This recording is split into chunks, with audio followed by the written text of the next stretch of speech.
Welcome everybody to another episode of the Hall of Game. This is a show that started off from my other channel, but it's focused on um, black male financial business strategies, a whole mix up of a lot of different things that we talk about. We do this show exclusively for African American men or brothers that no matter where you may be in America, you could be even overseas, Europe, stuff like that. A lot of brothers like this particular show. So, guys, thank you in advance for supporting this type of content, guys. You guys have really made it really affable for us to keep talking about these things.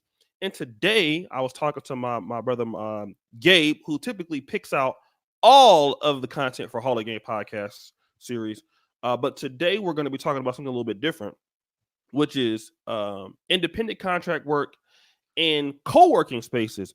Is this the future for African American men? Now we know that this has been a popular phenomenon. Co-working spaces are just sprying up everywhere. Brother Rob Marsh sent me a video of an African American co-working space. It's kind of like a private club that's out in Brooklyn, New York. So shout out to them. So today we're going to be talking about this. My name is O'Shea Duke Jackson. On this channel, professional shit talker. Let's let Brother Gabe introduce himself, and we go to Brother Maurice. Hey, what's good, everybody? This is Gabe A. I will be a YouTuber, or at least have some YouTube content coming pretty soon, definitely before the end of the year.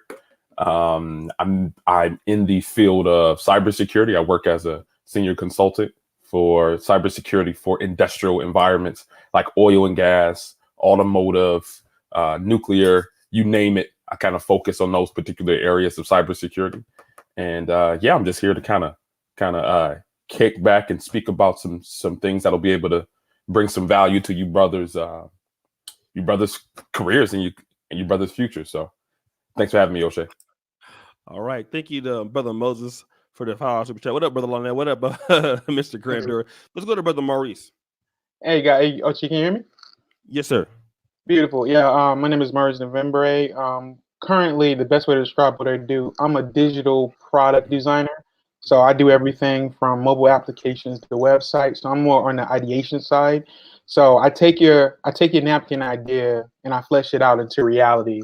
And I work with people like Gabe to, once we get the product built, we move it into our operations piece where people like Gabe and other professionals can keep an eyeball on all the data, security, how we grow with analytics and things of that nature. So I would be in the ideation portion of the field. I've been working about 14 years. I'm currently working in the tax space, but I have a background in doing digital product creation for financial, government, a nonprofit, entertainment, and commerce. And I'm looking to ideally move into real estate within the next year, and then ideally move into owning my own co-working spaces that are heavily connected to HBCUs.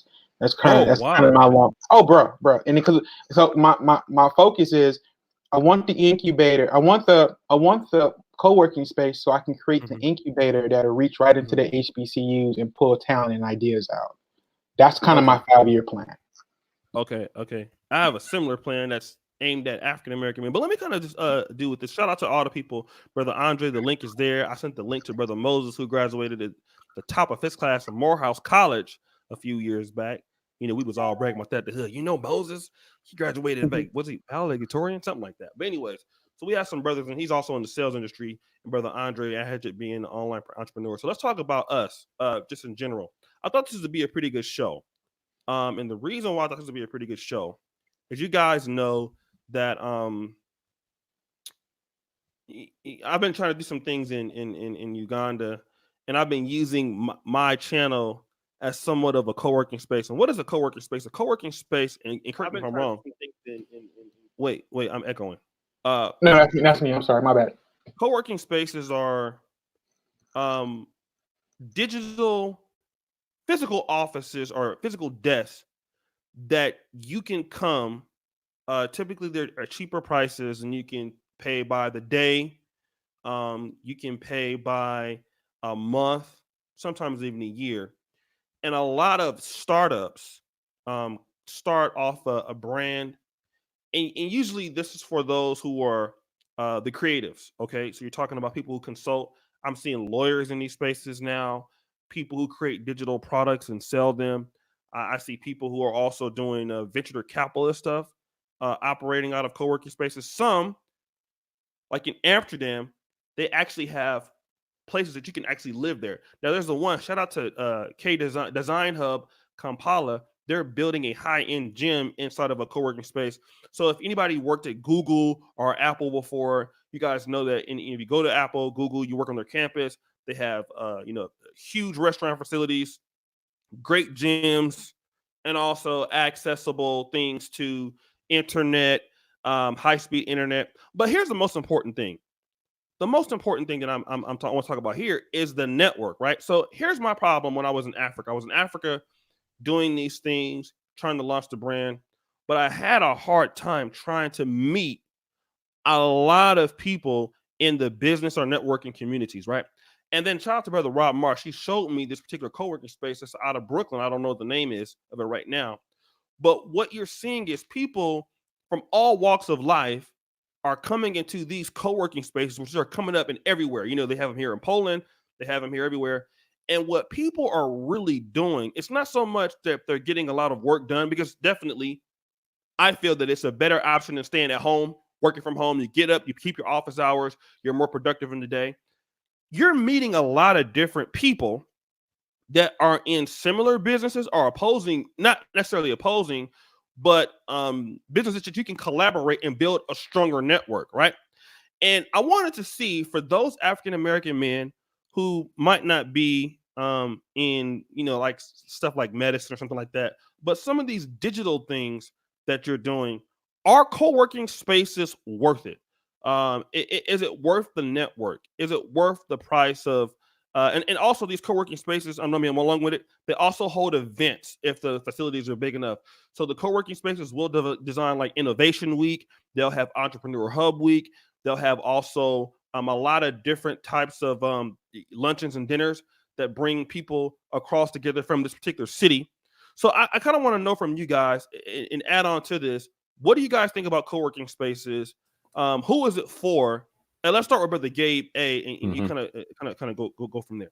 Absolutely. And that's a really good introduction to just the overall idea of a co-working space. And I would like to add another point to some of the benefits of a co-working spaces, because especially for those who are kind of in that startup or want to start their own business type of thing, because the advantage that you have in a co-working space is that traditionally, if you wanted to start a business, you had to rent out office space, right? And this office space wasn't free. So you would have to pretty much contact some type of entity that owns some type of commercial real estate that are loaning out office spaces, or you have to get your own building. You have to furnish it. You have to get it to your particular liking. You have to pay for lights. You have to pay for air conditioning, internet, coffee, the water jug. Like, there are a lot of upfront expenses to just having that space where you're able to do business. Where when you have that of a co-working space, a lot of that is already provided for you, where you can just pretty much hit the ground running with your business needs. Internet provided, coffee at times provided. Even O'Shea's speaking about some expansion to it, having a gym. So you have your workout environment provided, all for a monthly or yearly or daily fee. So I think that's another advantage for especially brothers to start to think about this. You have an idea where a lot of times, just like O'Shea was mentioning, having a digital type of business, you can pretty much just go in there, pay your monthly or your yearly rent to rent off that particular space, and have automatic access to internet, automatic access to other individuals who might also be working in your environment. One example is that in Detroit, they have somewhere called Tech Town.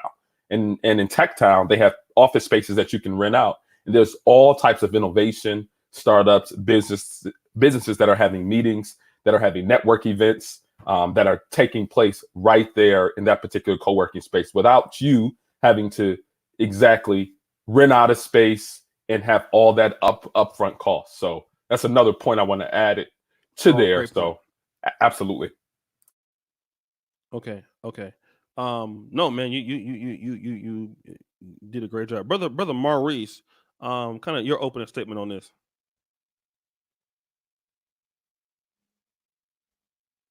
What happened to him? Okay, we'll go to Brother Moses then. He's still muted. Look like. Yeah. All right, go ahead, Brother Moses. Absolutely. Definitely love collaborative working spaces. They're more than just a place where you can sit. You can actually accept a seat at the table if you decide to work from there. There's some legitimate business address that you can have outside of just using your home office. Wow, I didn't think about that. Absolutely. So your home office can become that tax write-off. And, everybody wants to start their own business, but they don't know where to start. And so the first place that they would initially probably start is at home, and they're using their home address. And so it does become a bit of a tax write-off, but they just changed the law to the taxes a little bit to where I'm a family man. And so my first line of investment has to be my family, right? And so with that being said, there's spaces inside of the home that can also be of a benefit to the family's working capital.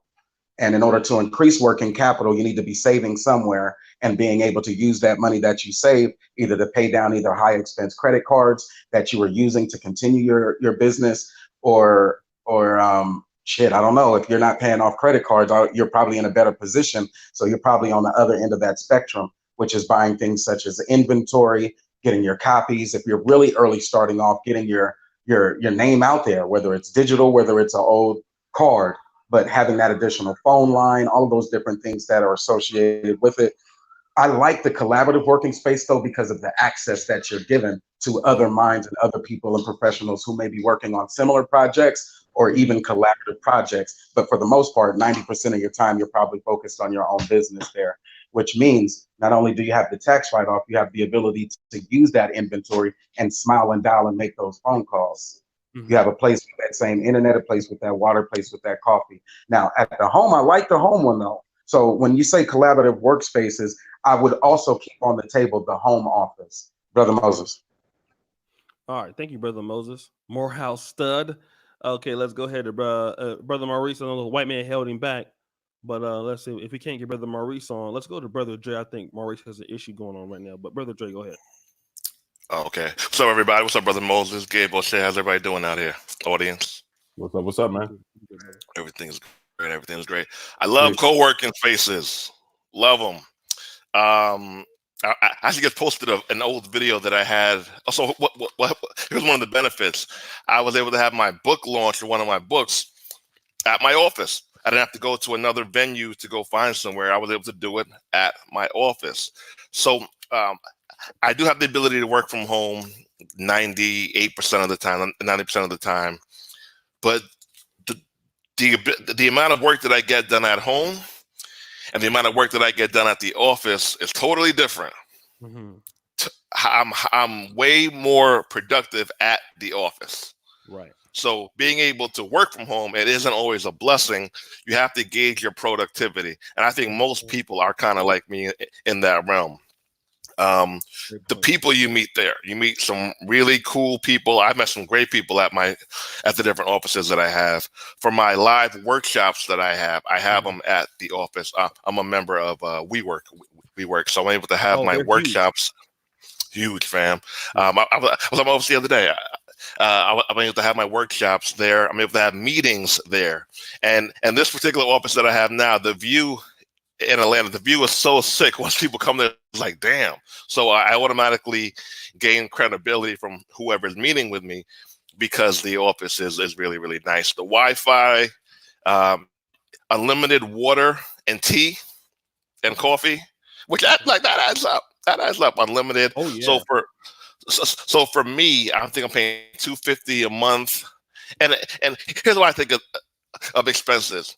If I'm spending $250 a month for this, if I'm able, because I'm in this environment, because my brain is operating at a higher level, yes, able to make an extra $1,000 a week or $500 a week or $250 a day or even $500 a month per se, because I'm in this environment, it has paid for itself. Sometimes we look at our expenses like, damn, I'm spending all this money, but is this money that I'm spending helping me make more money? And for me, having the office space gives you a really, really high ROI. So I'm all in on the co-working spaces, fam. And it's a great business model. Who was talking earlier? It was Maurice, I think, who was talking about the whole incubator co-working space model. Mm-hmm. I actually think it's a great business model that's still underutilized. Okay, no. Great points. Let's go to Brother Maurice if he's back. Yeah, I think he dropped off actually. Dropped off. Let me kind of add to this. I think there's some people that work very well at home. I do to a certain extent sometimes, but and anybody who's did college or whatever, sometimes you need a change of place, a change of environment. Your brain kind of gets attached to one location, and so I think co-working spaces are good there. Another thing I noticed too, when I used to go to like the library, or I know there was a lot of places where medical students were studying at. I noticed that I become a little bit more competitive because they're there. I need to be there also. Mm-hmm. That kind of guy. So you kind of feed off of other people's energy, other people's motivation to do something. But I also want to talk about this. I went to Uganda 6 or 7. It'll be my 7th trip next year. Literally, I built the Kinganda YouTube channel off the first 4 or 5 people that I knew. But had I had known more about co-working spaces, I would have instantly, because I'm a social media content creator also. So this is what we do. We create YouTubers, create content, and that's our specialization. The more people that you know that can add value to your channel or to your discussions, it's the more weapons you have for a content arsenal. It's the same way of having a dual threat quarterback or something like that, or guys who can a running back who can block and receive real well out the backfield. It opens up the playbook per se. So if you're also new to a certain place, what's the best thing you can do, right? And you can go to a co-working space, you pay little money, and then you can make some legitimate connections like almost immediately. That it's already a built-in infrastructure. And a lot of times people are getting beat because you're doing business with this person or that person or that person. But you can go to co-working spaces. I think it also makes it if I'm going to collab with somebody, I can easily find out if this person's work is good. I'm more than likely to be able to see what they're doing. I can walk over to their desk. Okay, this is what you're doing. Show me. I I can check their work. I can check their credibility because I know what you're doing. I can look at you and I can analyze if I'm here every day. Because one of the things that hold on, this Brother Dre. One of the things that we don't as social entrepreneurs, I pay attention to what somebody else is doing. Other YouTubers, I pay attention to how often they post. I pay attention to what their content's about, and that will lead me as to if I can collaborate with them. Right? I think a lot of times when we want to do networking and business things, we can't really see what the person's what their seriousness is. But if I'm in a co-working space, I know when you're fucking around. All right. I know if you're being a piece of shit. I know if you're lollygagging all the time, not on your desk, you're not focused on what you're doing. So if I can see you doing that, I'm not gonna fuck with you, right? It lets me know right away that you are not serious. And if I see that you're working really hard, I see that you're really focused on your on your desk, what you're doing. I see that you're in and out, you're doing what you're supposed to do. Then okay, this is the kind of person I need to work with, Brother Andre. And I see Brother Andre, he's holding hours from 8 to 4. I don't see him flirting around. I see him doing what he's supposed to do. Okay, this guy's brand is serious. He's productive. I might be able to use some more productivity from him. So this is the kind of guy I want to work with. I want to collaborate with this kind of guy. All right. This is the kind of guy I want to collaborate my brand and his brand together because I see him. But if I see you fucking around or if I see your brand's there and you're never there, I'm never going to touch you because you're just there, right? You just want to say that you have a business. So I think the co-working spaces allow you to view future people who work hard, who are smart, who are bright, who are willing to get in. Also, I want to add this and I'm being along with it. The events. Co-working spaces I've noticed have events on calendars. And like like innovation weeks this week or this week or whatever. And so you have all of these people that's free promotion that you can shake hands and shake, whatever. The event might be free. Okay. and you're going to be able to connect with people all the time. You might be able to collaborate with other events. So for me, I think this is a no-brainer. But anybody want to add to that? And I want to kind of go over some downsides of a co-working space. But anybody want to add to that? Go ahead, Brother Jay. Yeah, it's all correct. And one of the best things about the co-working space environment is when you have an office to go to, you often take yourself more seriously as a business person. So Yeah, I'm a big believer in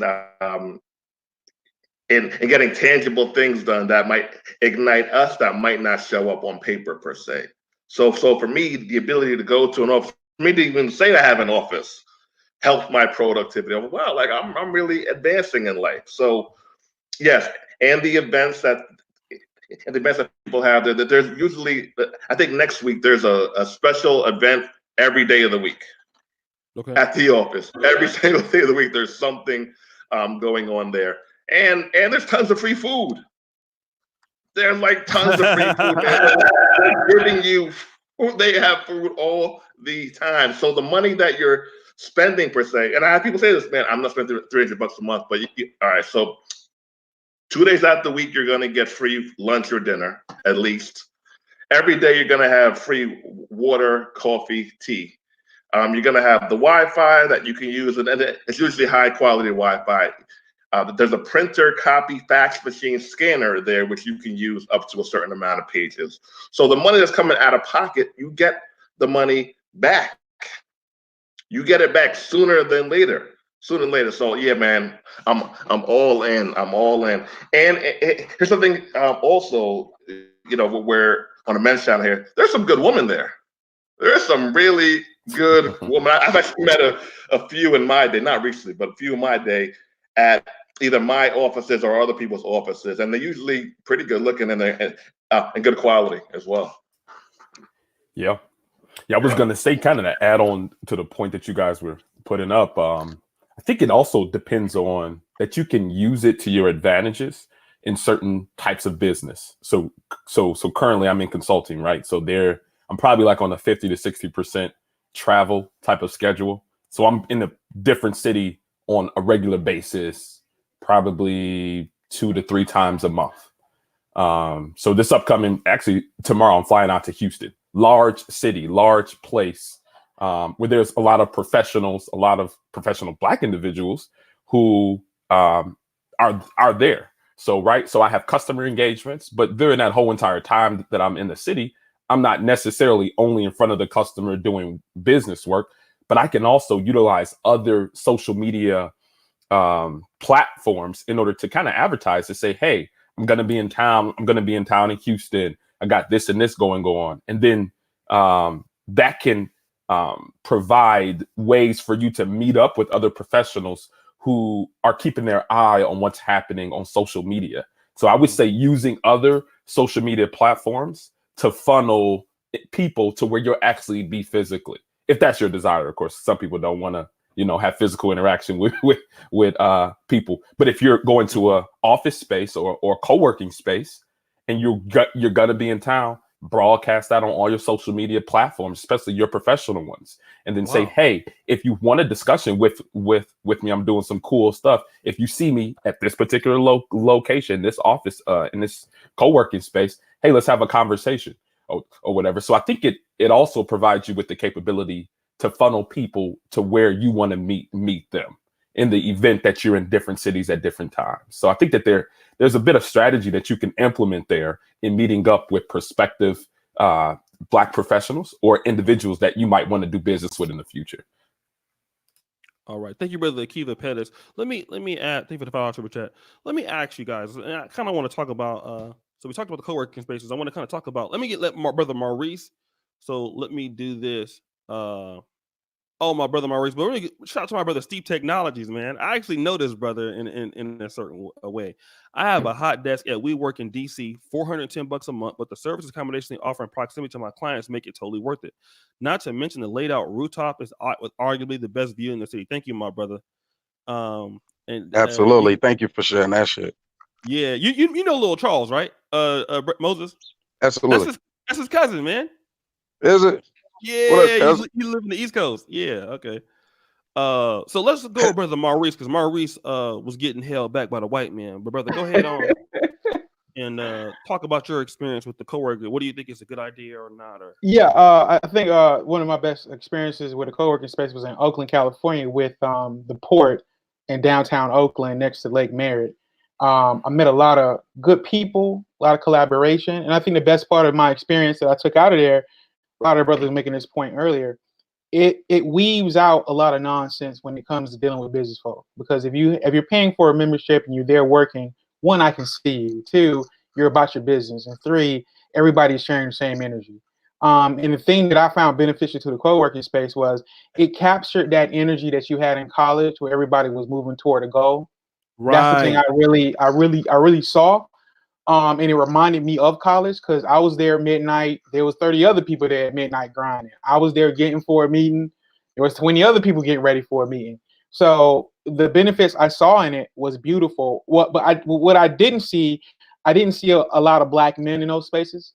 We were far and few in between, but when we did see each other, we connected very well. And I think I mentioned this earlier before we got on the stream. You know, my goal is to I want to kind of move into the ownership of these spaces. We black men to start owning these spaces, and we start kind of creating avenues for the folk that are coming in behind us. My long-term goal is to create an incubator or accelerator, but make sure it's in my own co-working space or a co-working space that I own with a bunch of brothers, so we can actually kind of make things happen. So it's the wave of the future, because we're currently in the gig economy right now. I used to do a lot of contracting work. So I've traveled from DC to Cali to Boston to Los Angeles to Texas. And the cool thing about the co-working space is you can just drop into one. So pay for a day or two, set up a meeting with a client, and keep it moving. I think they're beautiful. I think, and honestly, I think they're going to be the future. For the next 50 years, they're going to be where all the innovation is happening for the country. Okay, Yeah, let me yeah. go ahead. If Go I ahead, have a real Andrew. quick, if you don't mind, about Yeah. so the Oakland spot, I've actually had 2 workshops there over the past year and a half or so, and I'm gonna have one more there on Monday. So I'm going to and 2 Mondays. I'm going to Afrotech, which is going to be from this coming Thursday to the Saturday.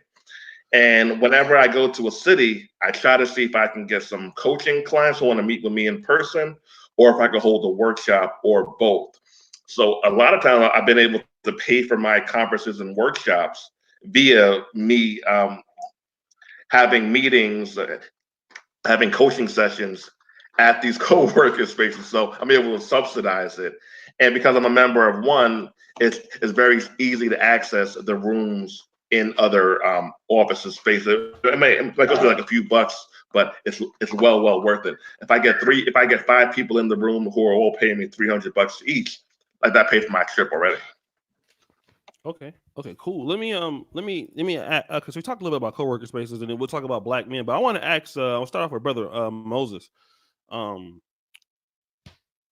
saw an article that said that within the next 10 years, you're going to see a lot of independent contractors or independent contract work is going to be coming amongst the entire country, right? So people are going to be moving away from corporate jobs into somewhat of independent contract work. So, Brother Moses, what type of people, you talked about co-working spaces, what kind of people are independent contractors or work in a co-working space, and what kind of skills or training will one need to qualify for a career to kind of even be in what we're talking about right now? I'm gonna bring it all down and make it relevant to even a lot of the listeners. There are co-worker spaces that are untraditional, such as that truck stop. Right? That's a great place for your meet and greets. I've had a lot of them in some of the work that I've done, but my work was more or less, I wasn't an independent contractor. I did work for a company that afforded me the opportunity to travel. And so similar concept. But I know you have a lot of people who are doing the coursework to get their CDL license because of a number of the shows that you've had. You've had a lot of callers. You've had a lot of people super chat in who seem to be interested in driving the trucks. and transporting America's goods. So for them to hit those big numbers, those 80, $100,000 years, they're afforded an opportunity for a hell of a lot of meet and greets. Right? And the independent contractor, they still got their home, which is their home business or whatever it is, where they manage all of the paperwork and financing and all of that. Even sometimes I say they wives or whoever it is. In many cases, I've heard from some of the brothers who've joined the panel, their wives are the ones who can manage that part of the book, keep the books clean. But they also have other business opportunities that they can leverage, such as the, real estate, all of those other things. And to do that, they have to connect with people. And if they're going to connect with people, why not Black people? And why not be intentional and make sure? I mean, you could do it with family, but did you have any business? I mean, you trust your family, but did you create a trust? Did you add to the trust?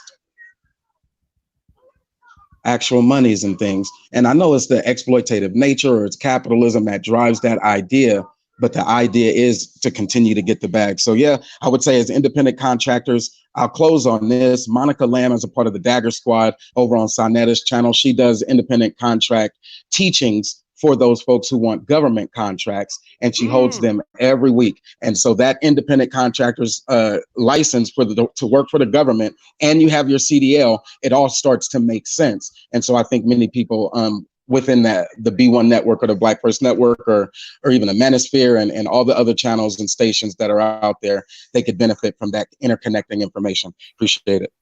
No, great information. Let me go with Brother Gabe.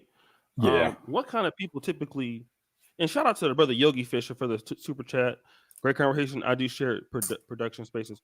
What kind of people typically work in these co-working spaces from what you know? I think what kind of skills do you need to, and what kind of skills do you need to be able to maintain, to be an independent contractor? So I kind of got a couple of points. So just the first one, I kind of want to expand a little more to the inclusion of the co-working spaces to not only those who are just professionals, but even individuals who might be going into a profession or could even be students, right? Think about it. This is a place which is dedicated to time and you spending time and productivity.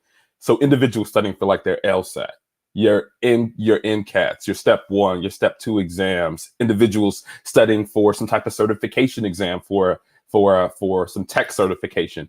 It's pretty much you taking yourself outside of your house environment and you putting your money down, investing in you putting aside time to focus on your studies, right? And these places are open, like Maurice was mentioned, to like midnight at times. Individuals just grinding. And I just think that atmosphere breeds productivity and you being able to kind of move forward in your career. So that's the first point that I wanted to point out.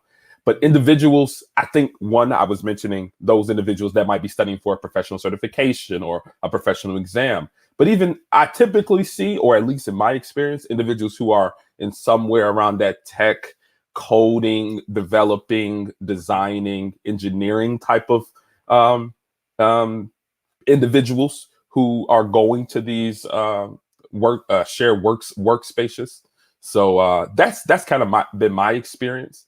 And I think the thing that you would also ask about the contract worker, independent contractor, was that the second part of the question? Yes. Yeah. So that's, I kind of want to pass it off because I said a lot there already. So come back around to me because I don't want to hog the mic. Okay. Yep. No. Let's hey, brother go. O'Shea. Yes, real quick. Hey, I wouldn't mind dropping off and letting the brother who super chatted his experience there. He said it was about $410 in Washington, D.C. I think that's a good example. And I'd be more than willing to step to the. We got room. If Brother Steve wants to come on, that's no problem. Shout out to Malik Vanderpool. Great show. Okay, she keep it something. Man, when are you gonna come on, brother? Thank you, brothers. Julian Brown, my favorite stream on Sundays, man. Shout out to Engineering Cannabis, another powerful brother out in New Mexico right now. Thank you, brothers, man. Let me ask Andre in his opinion. Yeah. Go ahead and build. Yeah. So I also know that has been a hot topic on the channel. Do you pay for dates and drinks and all this all these coffee date things? I pay for dates. I'm cool with it. Ditto. I mean, sometimes I just want someone to hang out with. Sometimes I want to show them a good time. Sometimes I might be being used, whatever. It ain't a big deal to me. But if you have a co-working space, you can have a date, a coffee date, of whatever at the office. Oh, here we go. Here we go. Dropping You can bombs. bring the honeys to the office. wow. And listen, you having a nice, it's automatically going to drive your stock up. Automatically going to drive your stock up. So you say, hey, I'm working at the office late, but there's coffee here. I'll order us some pizza or whatever. Head on by. You spending $20. Oh, and they have beer on tap too. At most WeWorks, they have beer on tap. So you're at the office. You got the nice view. You can kind of get a feel for things. You're automatically in a dominant position because it's your office and she's coming to you. So there are a lot of benefits to having your own space. And the whole independent contractor thing and the whole gig economy thing. This is actually a very, very good topic. Here's how I recommend for people to start off if they just want to wean their way over the 9-to-5 world or to see what they got, or if they even have what it takes to make it. You start something in which people can pay you for a service. So I have a guy, Donald. His name is Donald the Voice. Okay. He's a voiceover actor. He had his podcast and he does video graphics. So I think, Gabe, you see some of my videos that I've been posting on IG over the past month or so. And O'Shea, I've sent you some of them too. So he does those.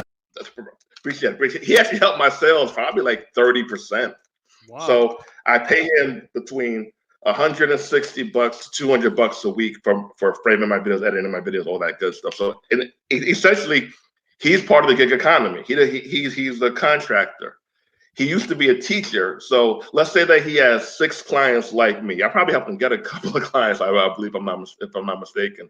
So he has 6 clients who are paying him $150 a week. How much is that? $150 a week? Times 6. 900.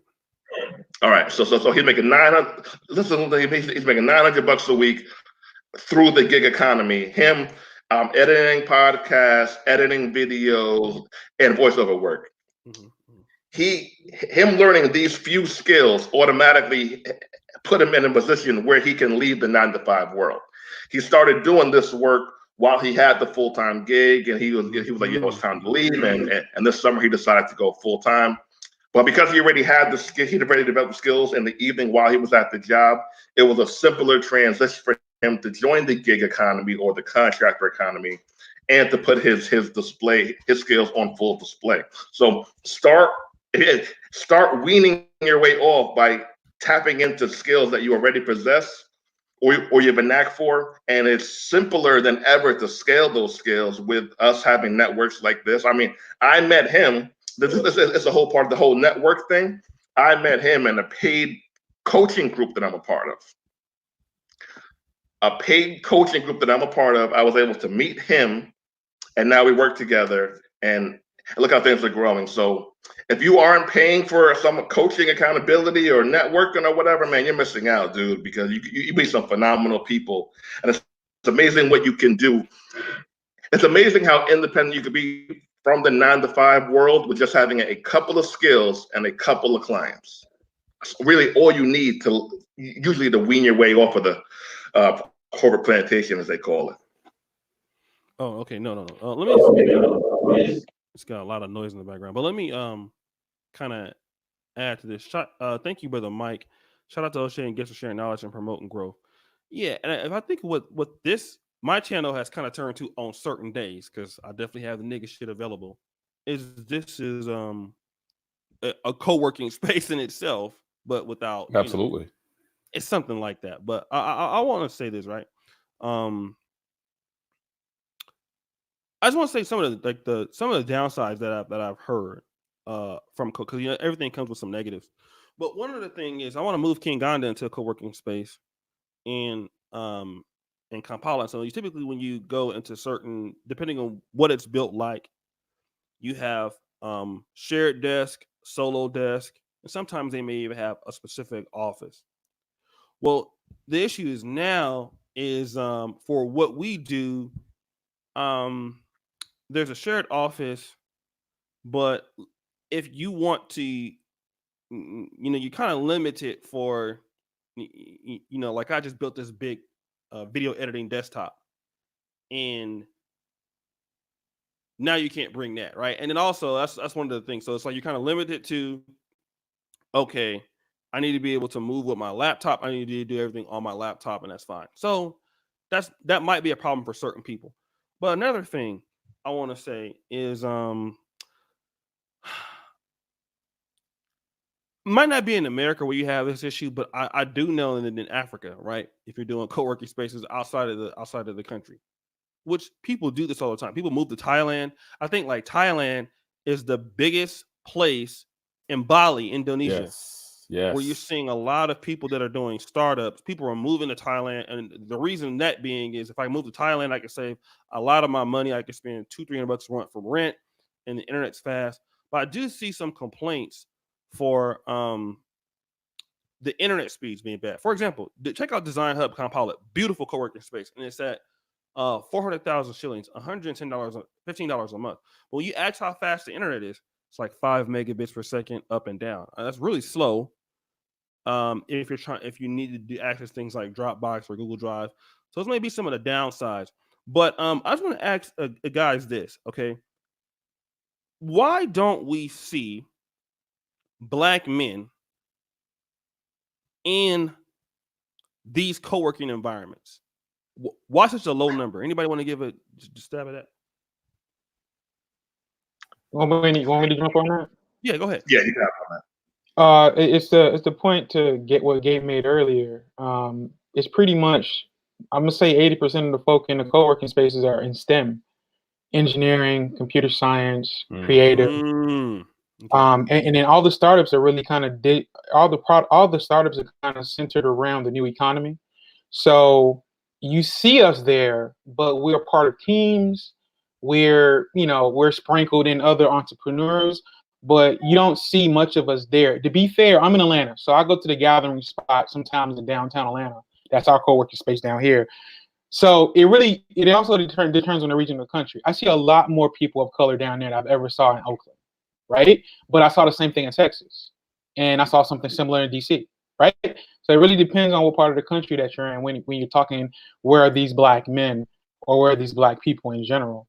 And also, we're the folk who are on this call, we're kind of the unicorns of the community, or I'll say it another way: the people who come to these spaces to have these conversations, we're rare.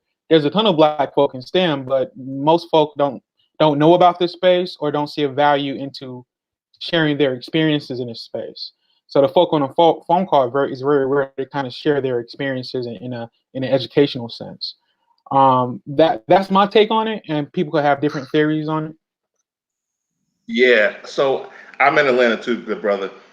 We got to hook up. I'm gonna say got lunch. All right, let's do it. So I've been in co-working spaces predominantly in Manhattan, Harlem, Oakland, Dallas, Miami. So I've seen a good amount of brothers there. So we're only about 10% of the population. I've seen about 10 to 50% of us at these spaces. And I think it all starts with informing. Who here in the chat, and this isn't to shame anybody, but who here is hearing about this for the first time?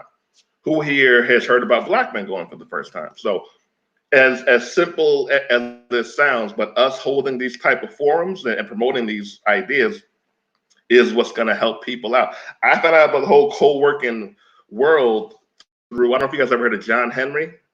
He's an entrepreneur out in New York. He has a TV show on Vice. I found out about co-working spaces, him and a couple other younger brothers who were in the city. This other guy, he part owned one. He's the part owner of one. It's called Alley NYC. And I went there. I was blown away. I was like, wow, like 3 floors, just cool as heck, Wi-Fi, all that good stuff. They even had cereal there too, which was funny. And all this cool stuff and all these cool people to be around. I was like, damn, I didn't know the world existed, but I know a couple people who did, and they put me on. You got to leave the house. You got to leave the house to know these kind of things are going on. So you start your networking on the internet, but we got to put this knowledge into real world experience, and then we're gonna grow. No, great point. Anybody else?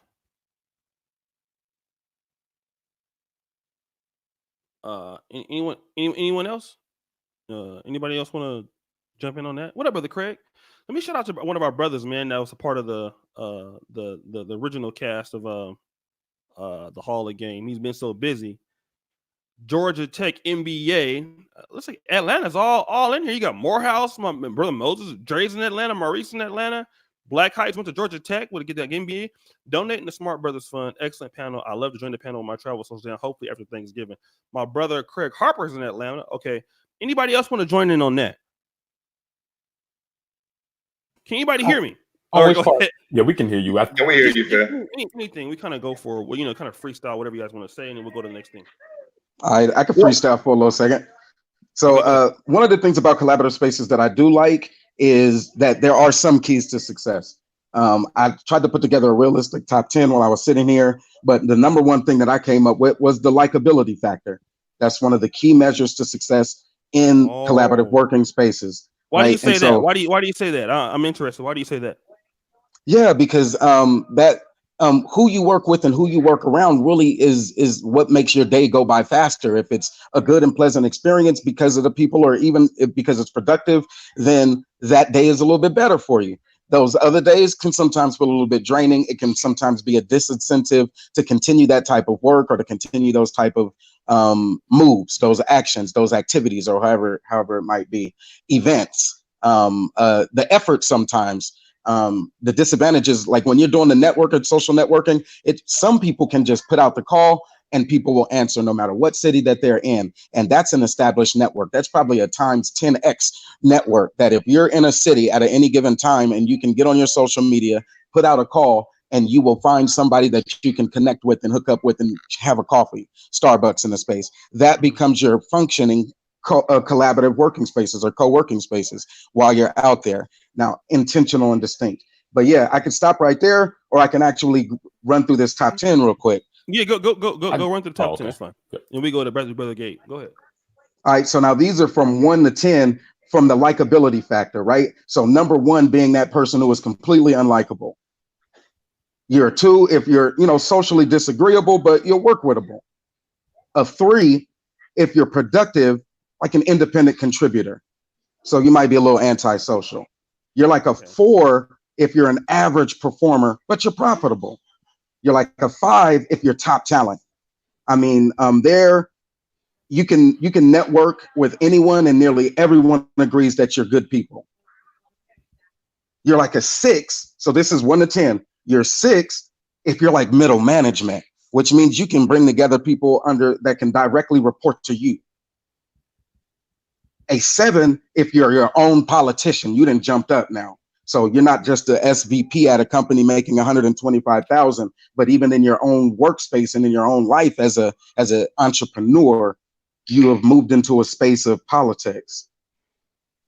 Now you're an 8 if you're a governor of that state, of even your own state if you want to keep it personalized, but a governor of a state is like an 8. A 9 would be a world leader, a global influencer. And then the 10 is the CEO who's connected to all of the above. Thanks. Okay. No, excellent work. Thank you, brother. Goes to Ago. Thanks for the Hall of Game. Brother Gabe, okay? Mm-hmm. Gabe is Brother Craig, definitely. Brother Craig, we got to come on one of these shows, brother, so we can get Brother Craig. Craig is a very talented salesperson. Craig, let me know if you ever want to come on, man, and do a show this week. I got you. We want to do a show on how to sell to females, right? How to sell to women. So no, seriously, it's a big economy, right? So let me ask, before we do this, I want to just Brother Gabe is the enforcer of decorum for you niggas. Man.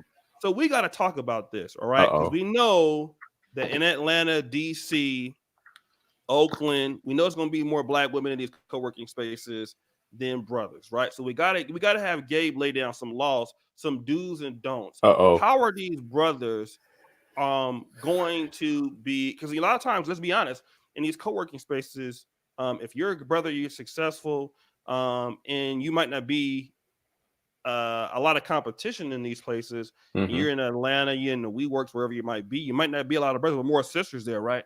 You're there to do business. How are we going to be conducting ourselves? What are we going to be wearing in these co-working spaces?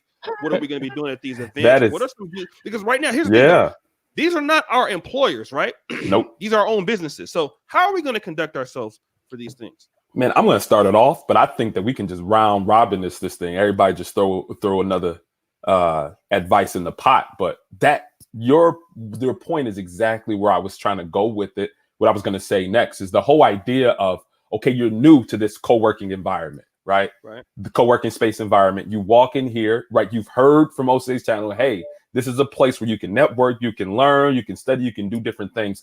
Some initial, like you were saying, do's and don'ts of going into these particular environments. And I would like to start off by, and again, let's just make it round robin. Brothers can just throw something in there from the panel.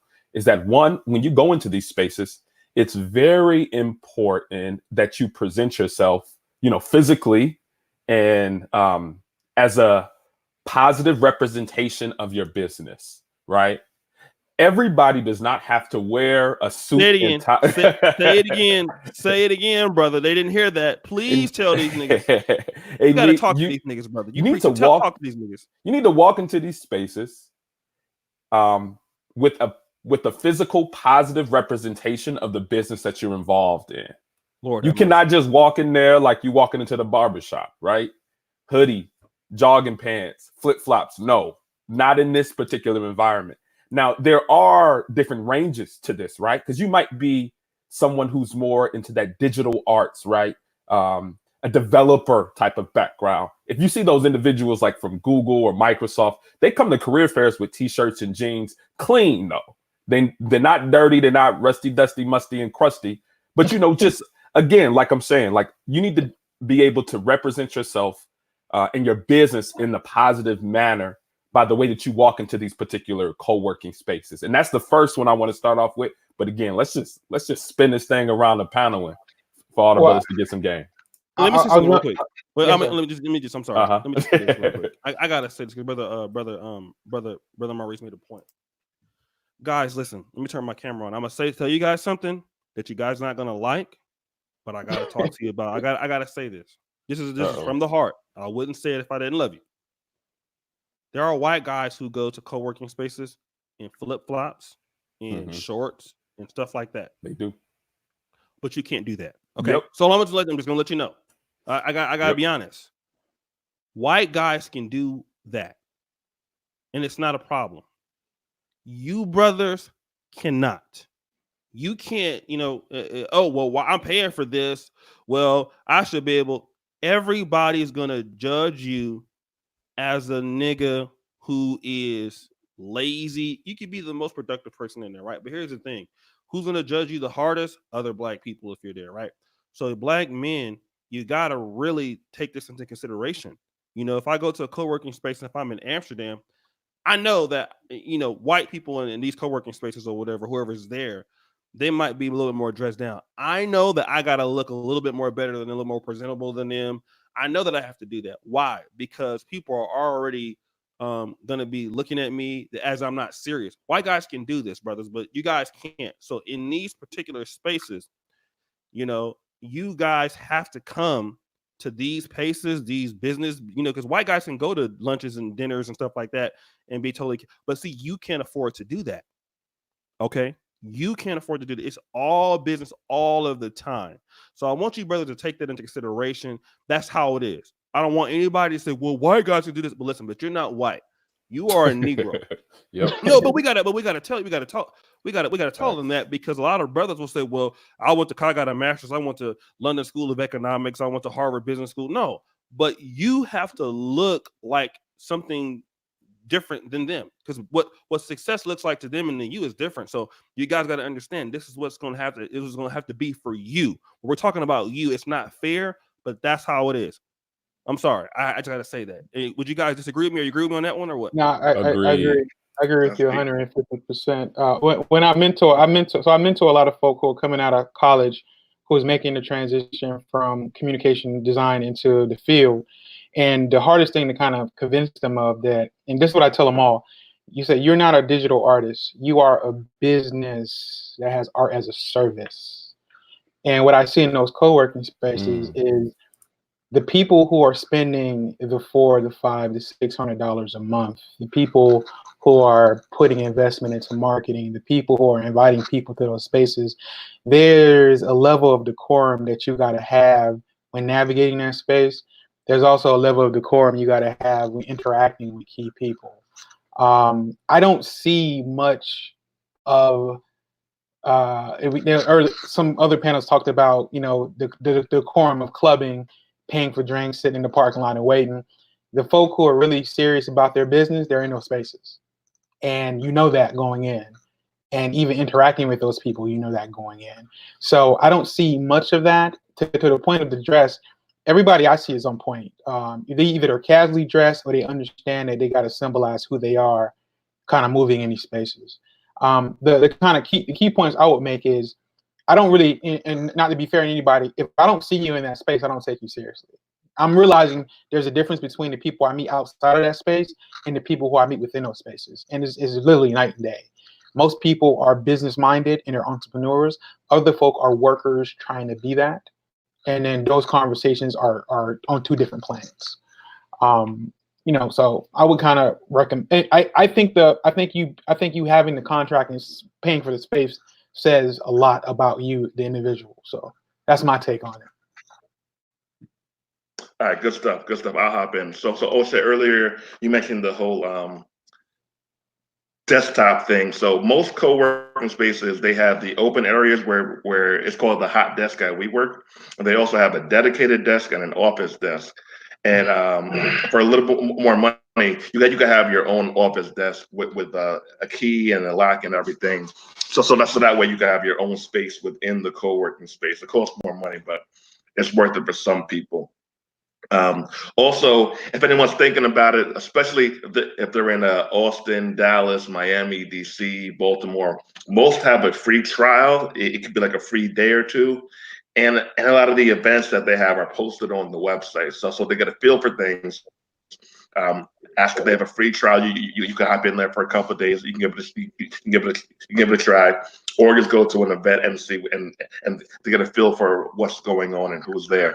Something to be very important about. So I don't know if you've ghosted people before, but if you're meeting somebody at your office where you're working, where you're going to have clients, if you meet a sister and you're not that into her, let it be known what your intentions are. If it's going to be something casual, if you don't know, whatever it is, because you don't want it to be uncomfortable at your work environment.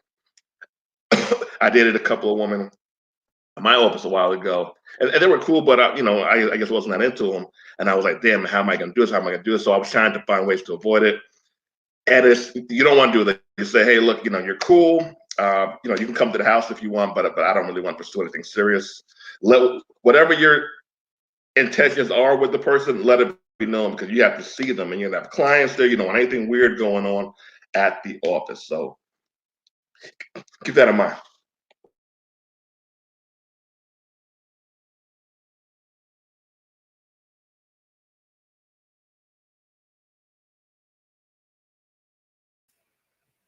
Hey, O'Shea. Yeah, I don't even know how to follow that one. Well, no, I would say I don't eat and poo in the same place, so I can't find a better way to say it. Yeah, my personal separate from my business is the cleanest way I know how to run it. So I try never to cross the two. I never try to cross the streams ever. And doing that in the past it's always gotten messy. And I've learned from my 20s not to do those things in my 30s and my 40s. So yeah, if you are going to participate in that, be very clear with your intentions, and be mindful there are repercussions to those actions if it goes left. So just be mindful of that. Absolutely. Yeah, I was going to add and kind of ask the question of, so you're new to this environment, right? You know that you need to have the correct decorum, right? You need to be dressed in the manner in which you want to represent your business. You know that you don't want to try to just get on anything that's walking through the door, right? You don't want to eat and poo in the same place. But then you also have some things that you want to accomplish there, right? You might have some work goals, you might have some networking goals, you might have some training events that you want to attend. You start off in a co-working space. You come in, you sit down. What are some of the first things that you do? Do you put a name tag up? Do you start waving at people? Do you go up to like how can a new brother navigate this particular space effectively? Workshop, free workshop. I'm sorry. I'm sorry, bro. Yeah, free workshops, flyer. Hey, if you're looking to network, what I've done in the past is I'm a teacher. 30-minute, 1-hour workshops. Hey, I'm going to give you a breakdown on how to take an idea to PowerPoint presentation. I'm going to walk you through why a prototype is important. I'm going to walk you through to thinking about your business model when you're pitching an idea to an investor. Really simple stuff that I don't mind doing because I need to practice, and that creates wonderful opportunities. Give something out for free, and then returns are ridiculous. It has been my experience. I tutor a lot. I tutor for free. I meet wonderful people and trying to get them into the industry. Wonderful people. So that's how I kind of network. Good stuff. And here's something also to be careful about as well. Oftentimes that co-working space is if you have a hot desk membership, we're like in a couple of different rooms, and there's space usually. But some people, they get really, really friendly and they forget that you're working. Mm-hmm. And that you're on work time, even though you're cool or maybe even the same race and the same gender and everything. But they just feel like, fam, I gotta work. So you have to let people know, like, I'm working right now, but after XYZ time, we can kick it. People would just come up to you randomly during the daytime, and they see you in work mode, but they'll just come sit next to you because you're in the same office, you work together, you're cool. You got to know when it's time to let people interact with you and when it's time for it not to happen. So network, be kind, be cool, but know when it's time for what. Hey, what's up, Keep It Techie? You got anything to add to the pot?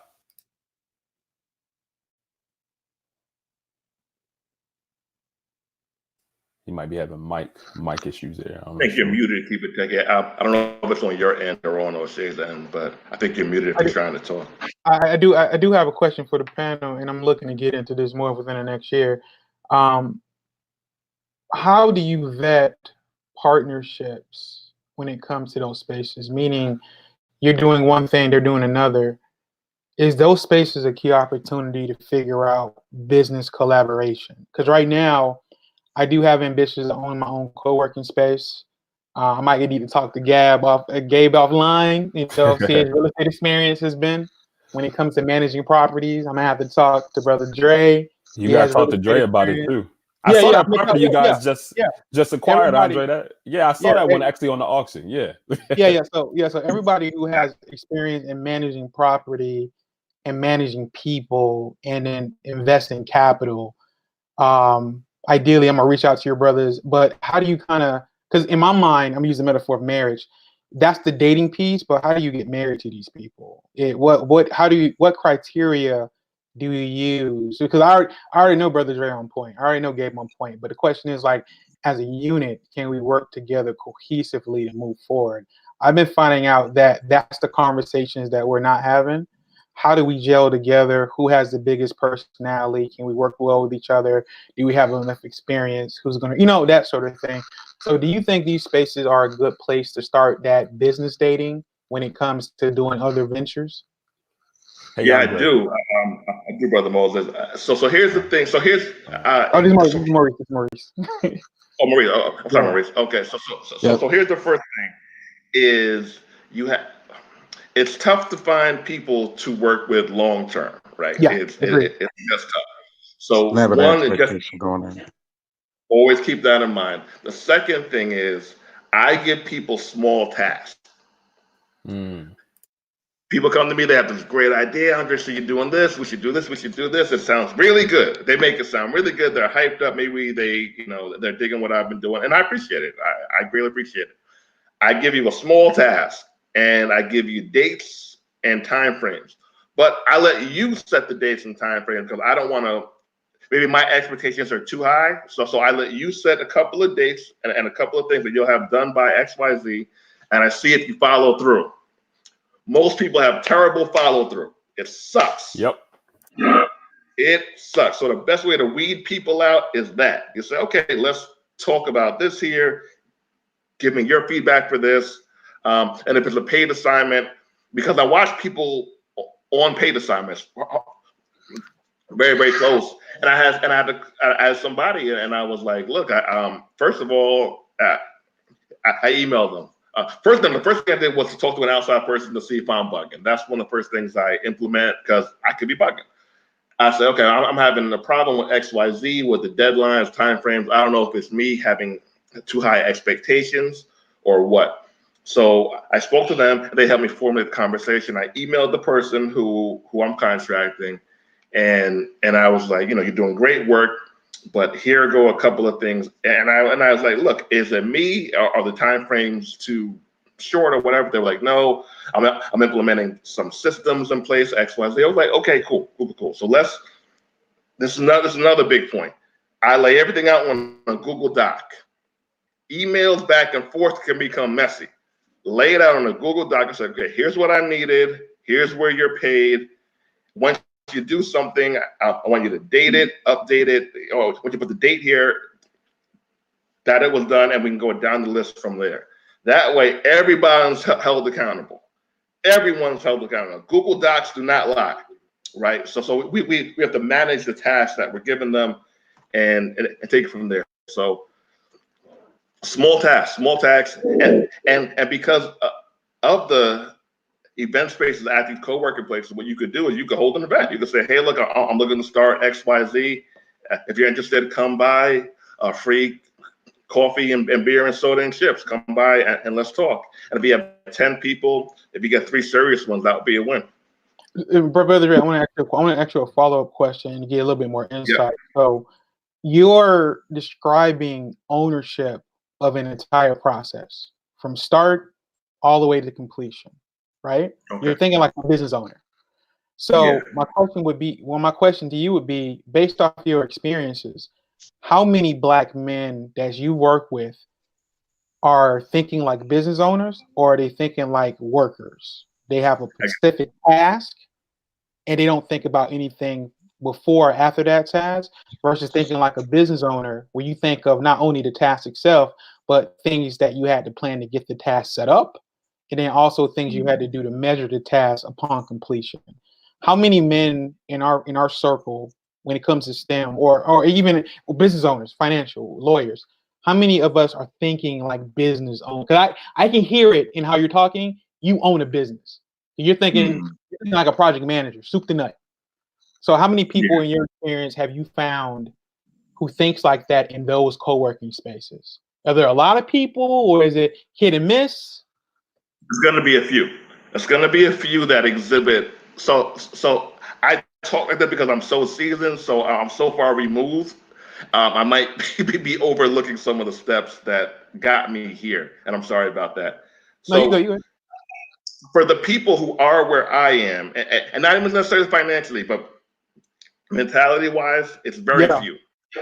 Now, I have an advantage now because I've done consistent, steady work. I mean, look, if you ask people who know me, like, they're going to see that Dre is an official stand-up guy. I now attract people who are on a different level because I've been so consistent for so long. Mm-hmm. Most people, they drop out. But I've just been doing what I've been doing, 37 now, publicly for a long time, 30, 31, 32. So I now attract what I've become.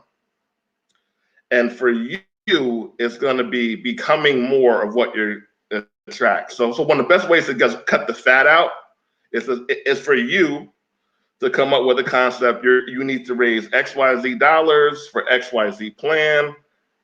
And for you to start the engine, then it's easier for you to attract people onto your engine.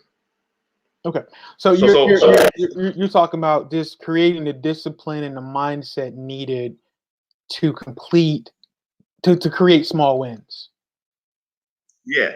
And for you in particular, for this assignment, let's say that in the next 18 months, your goal is a co-working space. So it's for you to come up with how much the building costs to buy or rent, what's the projected profit margins, and start from there. Oh, and I'll Then give you have a meeting. I'll give you a little bit more insight. I'm taking a couple of smaller steps. My first goal is to go get a piece of property, either in Macon or Georgia, to see that process. Right. Sweet. So I'm going to own a piece of property first and kind of figure that part out. I'm gonna get a couple of more. Then I'm gonna leverage the equities in those homes to go find something commercial. That's the 2, 3, 4 year plan, right? But I have a mentor that talks just like you. He said, "Bruh, start here first, and then come get me for the next step." Who's your mentor? If you don't mind me asking. Good. One of my mentors. He's a millionaire out of Atlanta in tech. Man, he has 20 properties. Still works in IT. And I sit under his wing a lot, and he puts me through my paces. He's like, bruh, if he told me 2 things: if you want to get free, is real estate, and if you want to be successful, it's consistency. Consistency. Guys, let me do this. I want to keep it techie involved. You wanted to come on to the show, I think, Mother Maurice. Let's let keep it techie go, and then we'll go back to Brother. Yes, go ahead, keep it techie. What's up, guys? Can y'all hear me? Yes, sir. Yes, sir. Yes, sir. Yes, sir. Yeah, appreciate you guys letting me on. It looks like y'all talking about like contracts. Is that what y'all talking about? Like, and I apologize. Oh, okay. Well, I guess what I can add to it, I've been a contractor for years. I've worked multiple government contracts or whatever, and yeah. I've heard a couple of statements. A few of you guys, I think y'all said certain people like that you work with or whatever, or they don't think on the entrepreneurial level, so to speak. And that's I would agree with that. See, and I'm sorry, I'm hopping in the middle of the conversation. I don't really know everything, so I'm kind of winging it. What's up, brother? What's up, man? Share what you got. Yeah, so you got feedback on. Oh, sorry, brother. Okay, go ahead. Well, I mean, I've worked in government contracts, and I know a couple guys that have built their own businesses doing government contracts. They work the contracts, and then it's a lot of opportunity out there for people to actually set up their own business and create and bid on these contracts out here. If that's along the lines of what you guys are talking about. I mean, I know a couple guys that have done that and are making big money on government contracts. Just bidding, putting the proposals out there, and going through setting up or getting these contracts like tech contracts, all that. Mm-hmm. So I do have a question for you. Have you seen collaboration between color when it comes to that business? And also, if you worked in a co-working space as a contractor, have you seen you guys kind of tag teaming together to go after bigger contracts? I do. One of my clients out of DC, so I do a lot of stuff with different government agencies, and I work for an Indian company. They hire me to kind of come in and do the front end stuff. So we're brothers in DC. Have you seen that level of collaboration coming together, tag teaming, going after the bigger contract? Or they're kind of by themselves? Take it. You have a lot of feedback in the background, bro. Maybe you need to leave and come back, because whenever something's in the background, I don't know if it's your YouTube or something, but it's a lot of. If you have YouTube in the background, turn it off, because it's a lot of. No, I don't. I'm sorry. Let me leave and come back. Yeah, leave and come back. Okay, let me kind of do this. Let me go to Brother Gabe. Guys, thank you for being here. Get the likes up. What up, Sinful? Good to see my brother in the building. Okay, so Gabe, man, I'm noticing, because we're talking about a lot of guys who are in the, designers, social media entrepreneurs, influencers, right? But here's what I'm noticing also, Brother Gabe.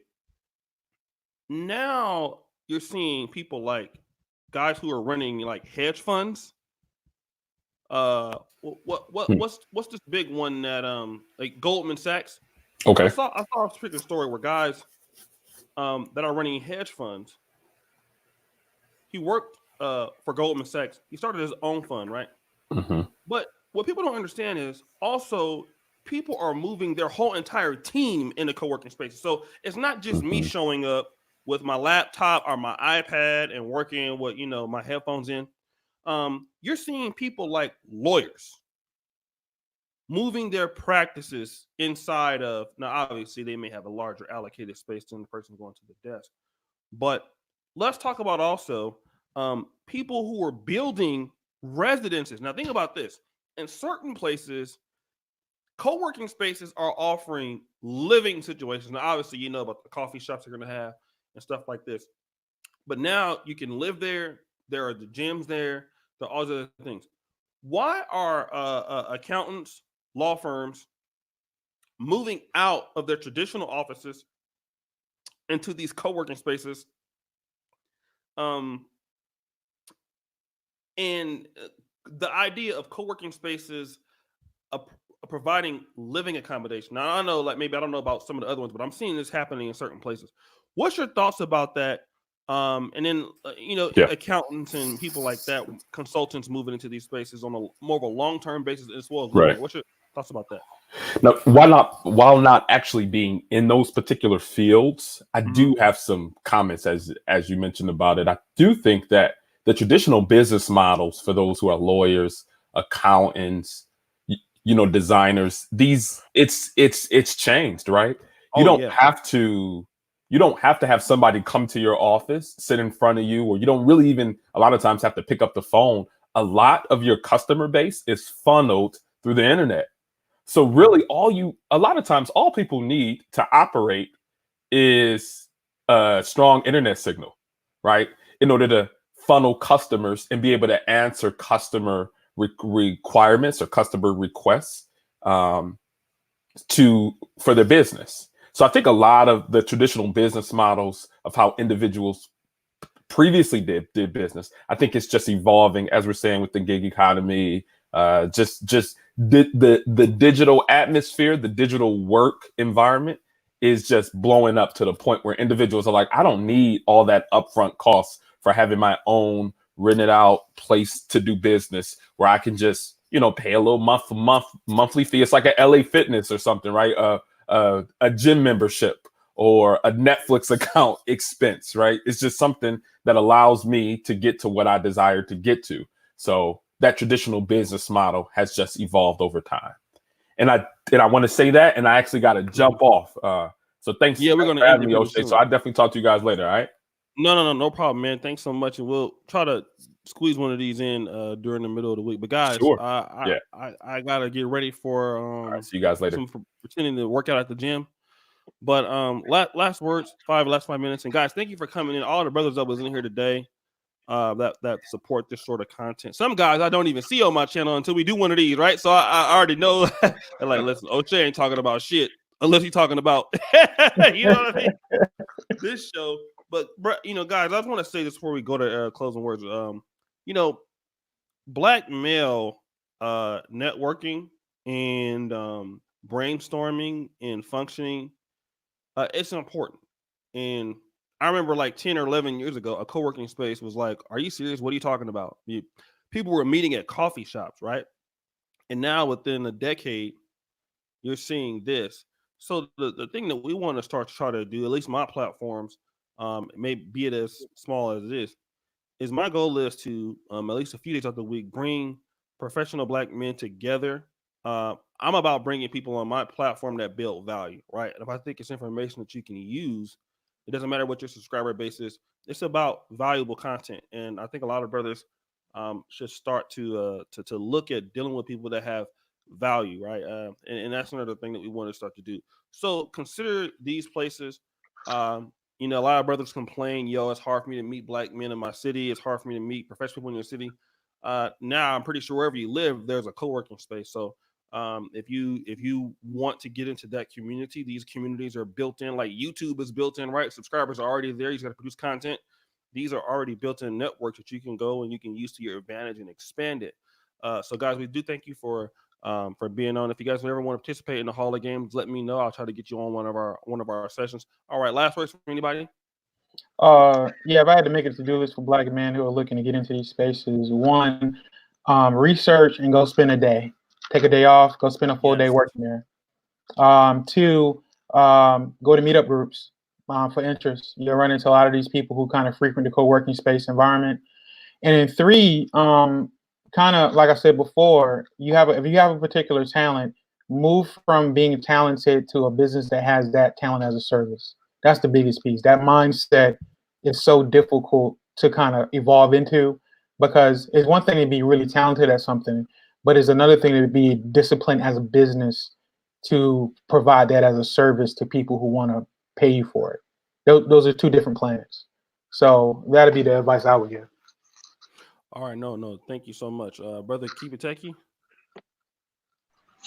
Yeah, can y'all hear me now? Yeah, I hear you pretty good. Okay, all right. Sorry about that, guys. But I mean, I guess one thing I could add. Well, let me answer Maurice's question right fast. I know you trying to go, but yeah, I don't see many Black folks sticking together and working together and trying to build something outside of it in the environments that I've been in. It's just been people that are just chasing the bag. You know what I'm saying? And not trying to build anything outside of it. But I mean, I know it's people out there. I've learned that just from being on O'Shea's platform, that there are people out there that are trying to build something bigger than just having a job, a government job or whatever. But closing words, kind of like just what Maurice said. All you gotta do is look into all this information is out there. All you gotta do is look into it and look it up and ask and try to find people to mentor you or whatever if you're trying to get into this space. So that's all I got. Thanks. No, thanks so much, brother Jay. Brother Kiva wants to know your contact information. It's on my website. If anyone wants to book a consultation, you can go to my website, andrechatchett.com. andrechatchett.com. Just to be really upfront and honest, I'm not easy to get on the phone for free, but I do have live webinars monthly that are totally free where you can come and ask me questions, but I'm not very easy to get on the phone for free, just to be upfront and honest. To answer Maurice's, we were going back and forth a little bit earlier, and Maurice, one of the best ways to build a team of serious people is to first establish credibility. And I think that's the word I was looking for that I couldn't really touch upon. Once I became better, I was able to attract people with more credibility and people with more follow through. So if it's you owning a house or two, once you have something tangible, you'll be able to attract whoever you need for whatever projects you got going on. But you just got to start. I'm not talking to you in particular, but we just got to start something. Oh no, I appreciate you, bro. I think other men need to hear this, so definitely just give it all. Yeah. Yeah. So for anybody, it's very hard for me as an individual. It was very hard for me 7 years ago to find a team of 5 Black men to go out and go buy a house. Now that I have more credibility, now that I have more houses, now that I have more things in place, I can send out one email and I could have 20 people together in 2 days to go buy a house, right? So it all starts with us. You start something, you'll be able to attract people for whatever you're looking to build with. You just got to start something. It's possible to start. We got 5 people who are on the same plane who don't really have anything going on. It is possible, but man, listen, if you're having a hard time, you start on your own and you will attract people to help you get to that next level. So everyone keep that in mind. Great talk, guys. Great talk. Look, let me do this.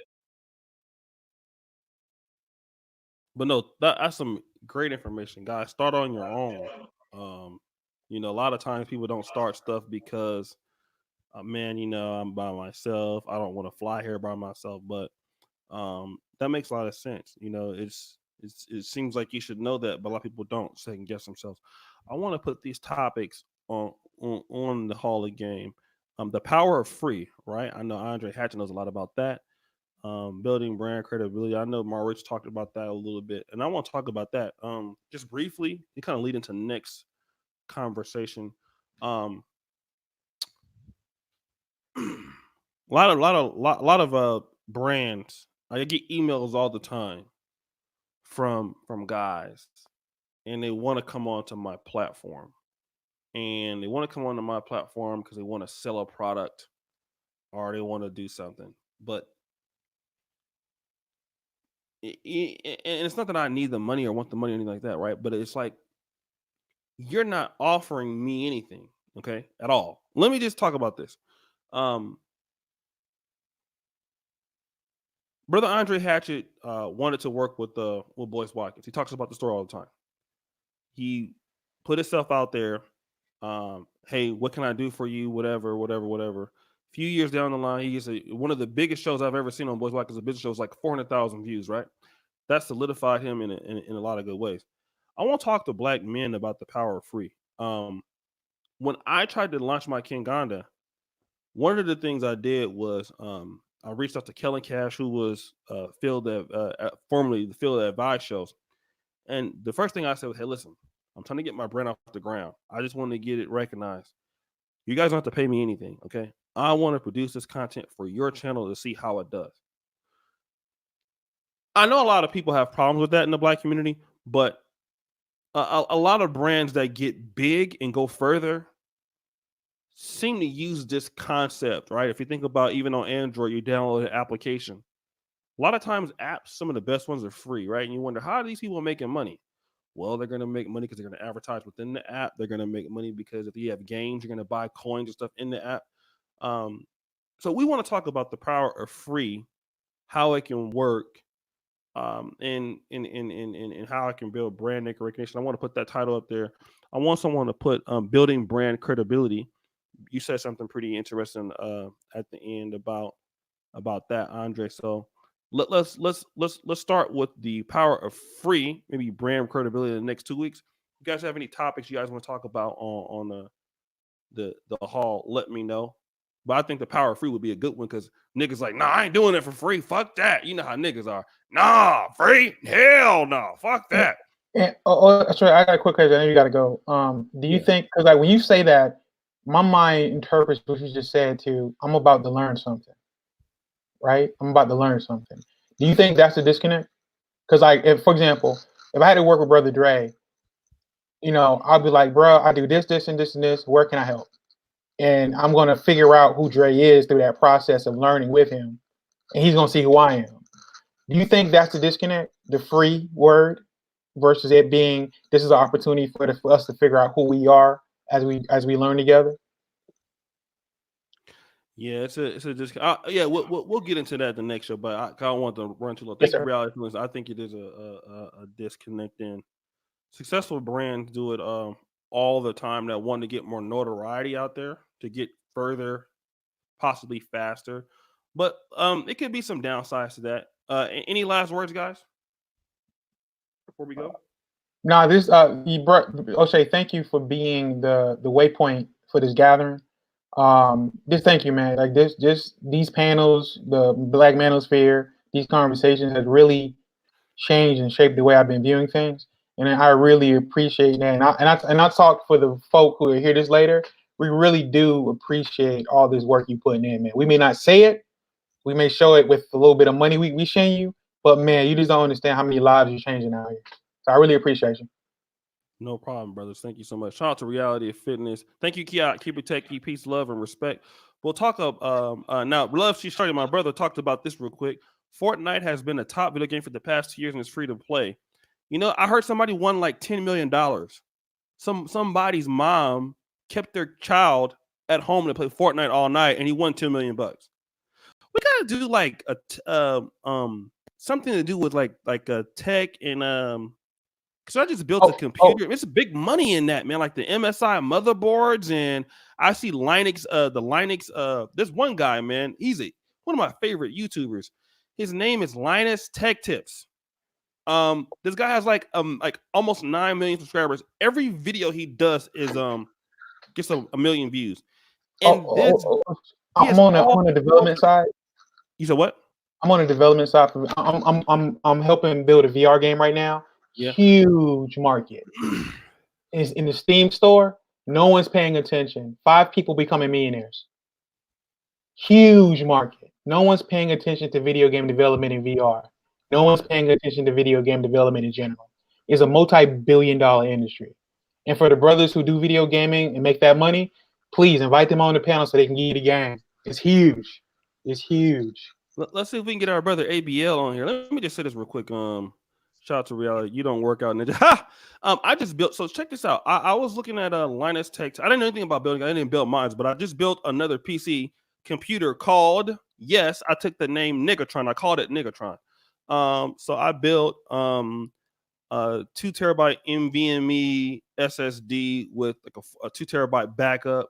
I have MSI 2070 gaming super raw graphics card. I got 64 gigabytes of 3200 megahertz of memory.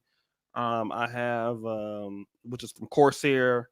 I think I have i9 9900K processor, and this is just for a studio that I plan to build. So, and I was looking at all of these companies that invest. So I didn't even know, like, Asus and MSI, man, they're like going neck and neck, and both Taiwanese companies, and they're paying like influencers like shitloads of money to review their products. Corsair in their cases.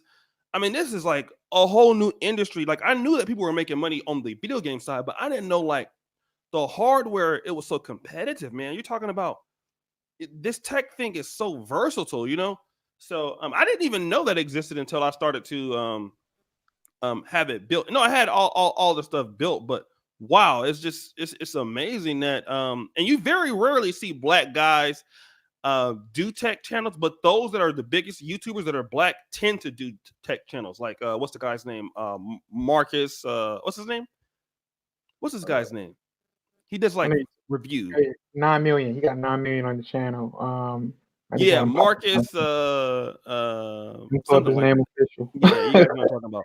But yeah, the guy's talented, and I do see some guys into the tech things, and they do it brownly. And when they do it, they do it with a different flavor, a different style. They get like a ton of views, and wow. But anyways, guys, thank you for being here. We'll see you guys next week. And shout out to ABL. He was trolling last night on somebody else's chat. He's being an asshole. But guys, see you guys next week. And we'll talk to you guys. All right, thanks, fam. Peace.